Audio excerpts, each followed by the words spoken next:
दोस्तों, स्वागत है आपका मेरे YouTube चैनल SGK पॉइंट पर। और आज टॉप 15 संविधान के क्वेश्चन हैं जो अधिकतर एग्ज़ामों में रिपीट होते हैं। उत्तर प्रदेश SI का एग्ज़ाम हो या उत्तराखंड वीडियो क्लर्क या SSC का कोई भी एग्ज़ाम हो, ये सबसे ज़्यादा रिपीट होने वाले क्वेश्चन हैं। तो स्टार्ट करते हैं वीडियो। और इन 15 क्वेश्चनों के द्वारा लगभग हम 50 क्वेश्चन यहाँ पर पूरे करेंगे। तो स्टार्ट करते हैं। पहला क्वेश्चन है, लोकसभा की प्रथम महिला अध्यक्ष कौन थी? ए ऑप्शन है सुमित्रा महाजन, सी ऑप्शन है निर्मला सीतारमण, बी ऑप्शन है मीरा कुमार और डी ऑप्शन है इनमें से कोई नहीं। तो दोस्तों, इसका जो सही आंसर है, इसका सही आंसर है मीरा कुमार। ठीक है, इसका सही आंसर है वो है मीरा कुमार। तो लोकसभा की जो पहली महिला अध्यक्ष बनी थी वो कौन बनी थी? मीरा कुमार बनी थी और ये 16वीं लोकसभा की अध्यक्ष थी। दूसरा क्वेश्चन है, राज्यसभा को भंग कौन कर सकता है? मोस्ट इम्पोर्टेंट क्वेश्चन है। ए प्रधानमंत्री, सी सभापति, बी राष्ट्रपति और डी कोई नहीं।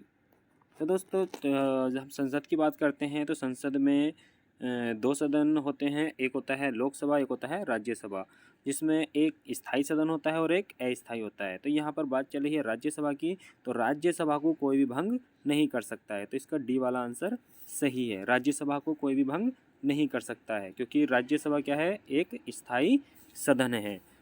और लोकसभा को राष्ट्रपति के द्वारा भंग किया जा सकता है, और लोकसभा को अनुच्छेद 85 के द्वारा भंग किया जा सकता है, इसलिए इसे अस्थायी सदन भी कहते हैं। लेकिन राज्यसभा एक स्थायी सदन है, इसे कोई भी भंग नहीं कर सकता है।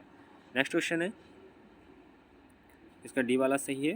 नेक्स्ट क्वेश्चन है, भारतीय संसद के गठन का प्रावधान किस अनुच्छेद में किया गया है? अगर हम बात करते हैं भारतीय संसद के गठन का प्रावधान किस अनुच्छेद में किया गया है, तो ए ऑप्शन है अनुच्छेद 80, बी ऑप्शन है अनुच्छेद 81, सी ऑप्शन है अनुच्छेद 79 और डी ऑप्शन है अनुच्छेद 82। दोस्तों, लास्ट में आपको कमेंट्स में जवाब देना है आपके कितने क्वेश्चन सही गए हैं, जिससे मुझे ही पता चल जाए कि आप अच्छे से तैयारी कर रहे हैं। तो इसका जो सही आंसर है, अगर हम बात करते हैं अनुच्छेद 80 की, तो अनुच्छेद 80 में जो उल्लेख किया गया है वो राज्यसभा का उल्लेख किया गया है। अनुच्छेद 81 की अगर हम बात करते हैं तो अनुच्छेद 81 में लोकसभा का उल्लेख किया गया है। अगर हम बात करते हैं अनुच्छेद 82 की, तो अनुच्छेद 82 में परिसीमन आयोग, ठीक है, परिसीमन, ठीक है, अनुच्छेद जो 82 है उसमें परिसीमन आयोग का उल्लेख किया गया है। तो इसमें हमारा सी वाला आंसर सही है। यानी कि संसद का जो उल्लेख किया गया है वो किसमें कहा किया गया है? अनुच्छेद 79 में उल्लेख किया गया है, जिसमें कहा गया है कि भारत में एक संसद होगी और इसमें इसके जो होंगे वो 3 अंग होंगे, जिसमें एक राज्यसभा, दूसरा लोकसभा और एक राष्ट्रपति क्या होता है, इसमें अभिन्न अंग होता है, इसलिए 3 अंग होते हैं। नेक्स्ट क्वेश्चन देखते हैं, भारतीय संसद के कितने अंग होते हैं? अभी मैंने आपको समझाया, वही क्वेश्चन आ गया। तो भारतीय संसद के कितने अंग होते हैं? ए ऑप्शन है 2, बी ऑप्शन है 3, सी ऑप्शन है 4 और डी ऑप्शन है 5। तो इसका जो सही आंसर है, अगर हम बात करते हैं तो इसका सही आंसर है बी वाला। ठीक है, संसद के जो अंग होते हैं वो कितने होते हैं? 3 होते हैं। संसद के कितने अंग होते हैं? 3 अंग होते हैं। सी वाला आंसर सही है। एक होता है राज्यसभा, एक होता है लोकसभा और एक होता है राष्ट्रपति। ठीक है, राष्ट्रपति क्या होता है? संसद का अभिन्न अंग होता है। ठीक है, राष्ट्रपति क्या होता है? संसद का अभिन्न अंग होता है। और एग्जाम में मालूम भी किया गया था क्वेश्चन कि निम्नलिखित में से कौन संसद का अभिन्न अंग होता है? तो संसद का जो अभिन्न अंग माना जाता है वो किसे माना जाता है? वो राष्ट्रपति को माना जाता है, क्योंकि कोई भी अधिनियम कानून तब बनता है जब राष्ट्रपति के उस पर हस्ताक्षर हो जाते हैं, इसलिए राष्ट्रपति को संसद का अभिन्न अंग माना जाता है। राज्यसभा का उल्लेख अनुच्छेद 80 में है, लोकसभा का उल्लेख अनुच्छेद 81 में है और राष्ट्रपति की अगर हम बात करते हैं तो अनुच्छेद 52 यानी कि 52 में राष्ट्रपति का उल्लेख किया गया है, जिसमें कहा गया है भारत का एक राष्ट्रपति होगा। ठीक है, जो भारत का प्रथम व्यक्ति होगा, क्योंकि भारत का प्रथम व्यक्ति कौन कहलाता है? भारत का राष्ट्रपति। नेक्स्ट क्वेश्चन देखते हैं, इसका बी वाला आंसर सही है। राज्यसभा में राष्ट्रपति के द्वारा कितने सदस्य मनोनीत किए जाते हैं? अभी तक जो भी क्वेश्चन आपसे मालूम किया गया है यहाँ पर, ये सबसे ज़्यादा बार एग्ज़ाम में रिपीट हुए हैं। अगर आपने एग्ज़ाम पहले दिए होंगे तो आपको पता होगा, और जो पहली बार एग्ज़ाम देंगे वो इनको अच्छे से याद कर लें। तो ए ऑप्शन है 12, बी ऑप्शन है 2, सी ऑप्शन है 10 और डी ऑप्शन है 4। तो इसमें क्वेश्चन क्या है, राज्यसभा की बात चल रही है, ठीक है। राज्यसभा में मालूम किया गया है कि राज्यसभा में राष्ट्रपति के द्वारा कितने सदस्य मनोनीत किए जाते हैं। तो राज्यसभा में राष्ट्रपति के द्वारा 12 सदस्य मनोनीत किए जाते हैं। और ये जो 12 सदस्य होते हैं कला, साहित्य, विज्ञान, सहकारिता, मनोरंजन आदि क्षेत्र से चुने जाते हैं। और यहाँ पर अगर आपसे मालूम किया जाता है कि राष्ट्रपति लोकसभा में कितने सदस्य मनोनीत करता है, तो लोकसभा में केवल 2 सदस्य मनोनीत करता है, और वो भी एंग्लो इंडियन समुदाय के व्यक्ति होते हैं। लेकिन राज्यसभा में जो 12 सदस्य मनोनीत किए जाते हैं, ये एंग्लो इंडियन समुदाय के व्यक्ति नहीं होते हैं, क्योंकि ये साहित्य, कला, विज्ञान, मनोरंजन आदि के क्षेत्र से चुने जाते हैं, ठीक है। और राज्यसभा की हम बात करते हैं तो राज्यसभा का जो कार्यकाल होता है वो 6 वर्ष का होता है, लेकिन प्रत्येक 2 वर्ष बाद इसके 1/3 सदस्य क्या होते हैं, अपना त्यागपत्र देते हैं। तो इसलिए राज्यसभा का जो कार्यकाल माना जाता है वो 6/2 वर्ष का माना जाता है। लेकिन राज्यसभा का जो उपसभापति होता है, तो उपसभापति का कार्यकाल 5 वर्ष का होता है। तो क्योंकि राज्यसभा का जो उपसभापति होता है भारत का उपराष्ट्रपति होता है। राज्यसभा का सदस्य बनने के लिए आयु 30 वर्ष, लेकिन राज्यसभा का सभापति बनने के लिए आयु 35 वर्ष होनी चाहिए, क्योंकि उपराष्ट्रपति बनने के लिए आयु कितनी, 35 वर्ष, ठीक है। तो इसका जो आंसर है वो ए वाला सही है। नेक्स्ट क्वेश्चन देखते हैं। लोकसभा में अधिकतम सदस्यों की संख्या कितनी है, ठीक है। मालूम किया जाता है कि लोकसभा में अधिकतम सदस्य संख्या कितनी है। तो इसमें ए ऑप्शन है 512, बी ऑप्शन है 542, सी ऑप्शन है 552 और डी ऑप्शन है 550। तो दोस्तों अगर बात करते हैं हम लोकसभा की, तो लोकसभा में जो अधिकतम सदस्य संख्या हो सकती है वो कितनी हो सकती है, इसका सी वाला आंसर सही है, ठीक है।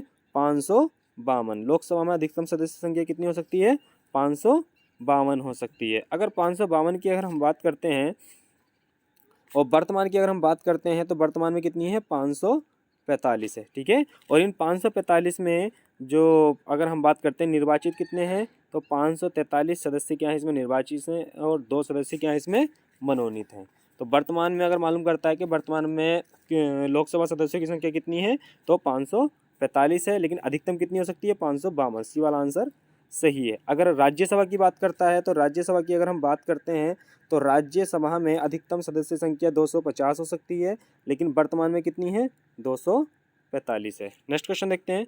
दोस्तों इन 15 क्वेश्चनों के द्वारा लगभग हम 50 क्वेश्चन यहाँ पर पूरे करेंगे, और ये अधिकतर एग्जाम में रिपीट होने वाले क्वेश्चन है। अगर आपका उत्तर प्रदेश में आपने ऑनलाइन कराया है या फॉरेस्ट गार्ड का है, तो उसके लिए मोस्ट इंपोर्टेंट क्वेश्चन है। और उत्तराखंड वालों ने अगर वीडियो का एग्जाम है, क्लर्क का एग्जाम है, तो ये सभी के लिए मोस्ट इंपोर्टेंट क्वेश्चन है। नेक्स्ट क्वेश्चन देखते हैं। लोकसभा अध्यक्ष अपना त्यागपत्र किसे देते हैं, मोस्ट इंपोर्टेंट क्वेश्चन है। तो लोकसभा अध्यक्ष अपना जो त्यागपत्र देते हैं वो किसको देते हैं, ए ऑप्शन है राष्ट्रपति, बी ऑप्शन है प्रधानमंत्री, सी ऑप्शन है लोकसभा उपाध्यक्ष और डी ऑप्शन है इनमें से कोई नहीं। तो दोस्तों इसमें जो सही आंसर है आपका वो है सी वाला, ठीक है।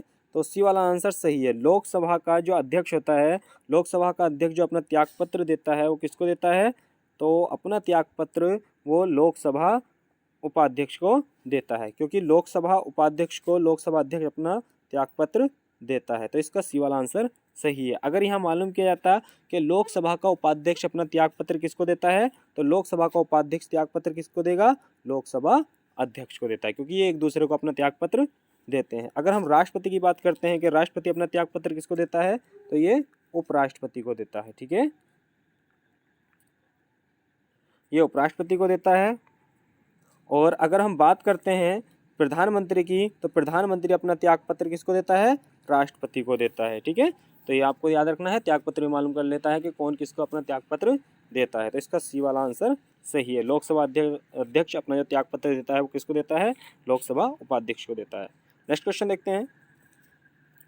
भारतीय संविधान में मौलिक कर्तव्यों को किस देश के संविधान से लिया गया है, मोस्ट इंपोर्टेंट क्वेश्चन है। तो बात करते हैं कि जो भारतीय संविधान में है मौलिक कर्तव्य हैं वो कहाँ से लिए गए हैं। तो ए ऑप्शन है अमेरिका, बी ऑप्शन है दक्षिण अफ्रीका, सी ऑप्शन है फ्रांस और डी ऑप्शन है रूस। तो इसका जो सही आंसर है वो है डी वाला। ठीक है, जो भारतीय संविधान में मौलिक कर्तव्य लिए गए हैं वो कहाँ से लिए गए हैं? रूस के संविधान से लिए गए हैं। ठीक है, अगर हम अमेरिका की बात करते हैं तो अमेरिका से राष्ट्रपति का पद, उपराष्ट्रपति का पद, सुप्रीम कोर्ट, हाई कोर्ट, ठीक है, और महाभियोग की प्रक्रिया कहाँ से ली गई हैं? ये अमेरिका से ली गई हैं। नेक्स्ट क्वेश्चन देखते हैं, राष्ट्रपति संसद के किस सदन का सदस्य होता है? राष्ट्रपति संसद के किस सदन का सदस्य होता है? ए ऑप्शन है राज्यसभा, बी ऑप्शन है लोकसभा, सी ऑप्शन है उपयुक्त दोनों, और डी ऑप्शन है किसी भी सदन का नहीं। तो दोस्तों इसका जो सही आंसर है वो है डी वाला। ठीक है, किसी भी सदन का सदस्य नहीं होता है। ठीक है, राष्ट्रपति किसी भी सदन का सदस्य नहीं होता है, लेकिन वो क्या होता है? संसद का अभिन्न अंग होता है। क्योंकि अगर हम बात करते हैं कि उपराष्ट्र, देखिए अगर आपसे क्वेश्चन आता है कि निम्नलिखित में से किस सदन का सभापति या अध्यक्ष उस सदन का सदस्य नहीं होता है, तो ठीक है, तो राज्यसभा का जो सभापति होता है, ठीक है, सभापति, राज्यसभा का जो सभापति होता है वो भारत का उपराष्ट्रपति होता है। कौन होता है? भारत का उपराष्ट्रपति होता है। तो इसीलिए राज्यसभा का जो सभापति होता है वो राज्यसभा का सदस्य नहीं होता है। लेकिन यहाँ पर क्वेश्चन कहता है कि राष्ट्रपति संसद के किस सदन का सदस्य होता है? तो ये संसद के किसी भी सदन का सदस्य नहीं होता है, ये केवल संसद का अभिन्न अंग होता है। नेक्स्ट क्वेश्चन देखते हैं, किस अनुच्छेद में यह बताया गया है कि भारतीय संविधान में संसद द्वारा संशोधन किया जा सकता है? ए ऑप्शन है अनुच्छेद 368, बी ऑप्शन है अनुच्छेद 360, सी ऑप्शन है अनुच्छेद 350 और डी ऑप्शन है अनुच्छेद 42। तो ये मैं समझता हूँ ये क्वेश्चन तो आपको सबको ही आता होगा, क्योंकि बहुत बार एग्जाम में रिपीट हो चुका है। क्योंकि संविधान संशोधन की जो प्रक्रिया है वो किस अनुच्छेद में है? तो इसका ए वाला अनुच्छेद सही है, अनुच्छेद 368 में। ठीक है, तो ए वाला आंसर सही है। नेक्स्ट क्वेश्चन देखते हैं, भारत के संविधान में संसदीय प्रणाली किस देश के संविधान से ली गई है? भारत में संसदीय प्रणाली किस देश के संविधान से ली गई है? ए ऑप्शन है अमेरिका, बी ऑप्शन है ब्रिटेन, सी ऑप्शन है आयरलैंड और डी ऑप्शन है जापान।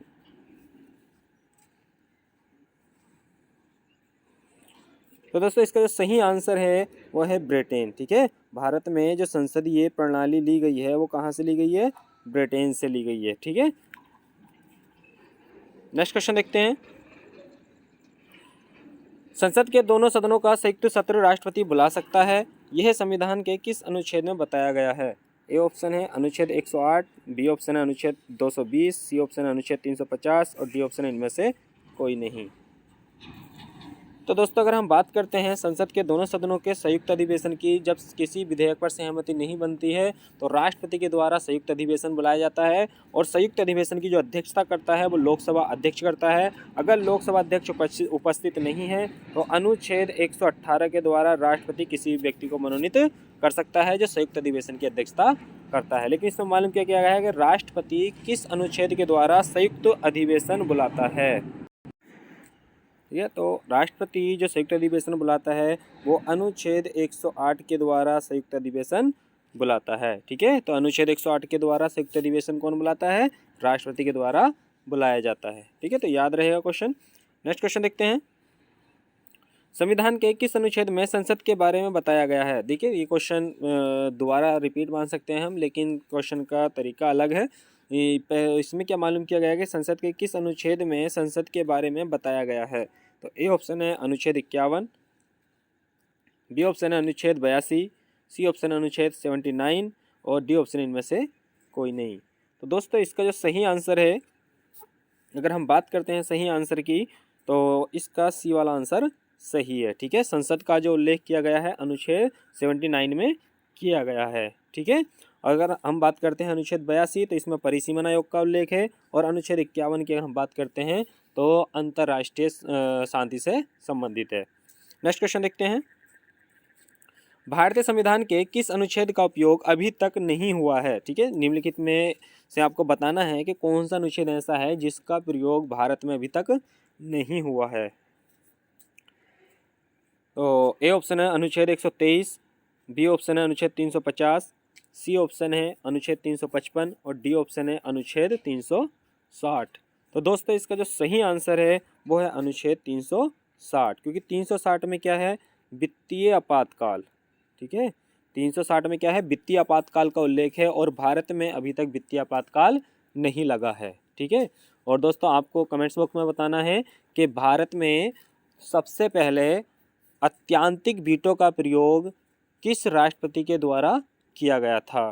ठीक है, दोबारा क्वेश्चन में बोल रहा हूँ, आपको बताना है कि भारत में सबसे पहले अत्यांतिक वीटो का प्रयोग किस राष्ट्रपति के द्वारा किया गया था। ठीक है, इसका जो सही आंसर है वो डी वाला सही है। ठीक है, अभी तक अनुच्छेद 360 यानी कि वित्तीय आपातकाल भारत में नहीं लगा है। नेक्स्ट क्वेश्चन देखते हैं, भारतीय संविधान के किस अनुच्छेद में नियंत्रक एवं महालेखा परीक्षक की नियुक्ति के बारे में प्रावधान किया गया है। मोस्ट इंपोर्टेंट क्वेश्चन है और ये इस वीडियो का लास्ट क्वेश्चन है और एग्जाम में अधिकतर मालूम भी किया गया है क्वेश्चन। ठीक है, तो इसमें बताना है आपको नियंत्रक एवं महालेखा परीक्षक यानी कि कैग की नियुक्ति के बारे में मालूम किया गया है।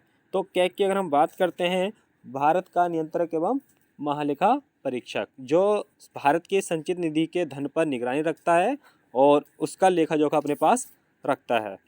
तो इसका जो सही आंसर हो जाएगा आपको बताना है, ए ऑप्शन है अनुच्छेद 51, बी ऑप्शन है अनुच्छेद 360, सी ऑप्शन है अनुच्छेद 124 और डी ऑप्शन है अनुच्छेद 148। तो दोस्तों इसका सही आंसर है वो है डी वाला। ठीक है, अनुच्छेद 148 में भारत का नियंत्रक एवं महालेखा परीक्षक का उल्लेख किया गया है। तो ये थे दोस्तों टॉप 15 क्वेश्चन, इनके द्वारा लगभग हमने 50 क्वेश्चन यहाँ पर पूरे किए हैं। तो आपको वीडियो कैसी लगी कमेंट्स बॉक्स में ज़रूर लिखना है और मिलते हैं नेक्स्ट वीडियो में। और वीडियो को ज़्यादा से ज़्यादा शेयर करें और अपने दोस्तों को मेरे चैनल पर जोड़ें, जिससे और आगे को मैं अच्छी वीडियो बनाकर आपके पास भेजता रहूँ। मिलते हैं नेक्स्ट वीडियो में। Thank you.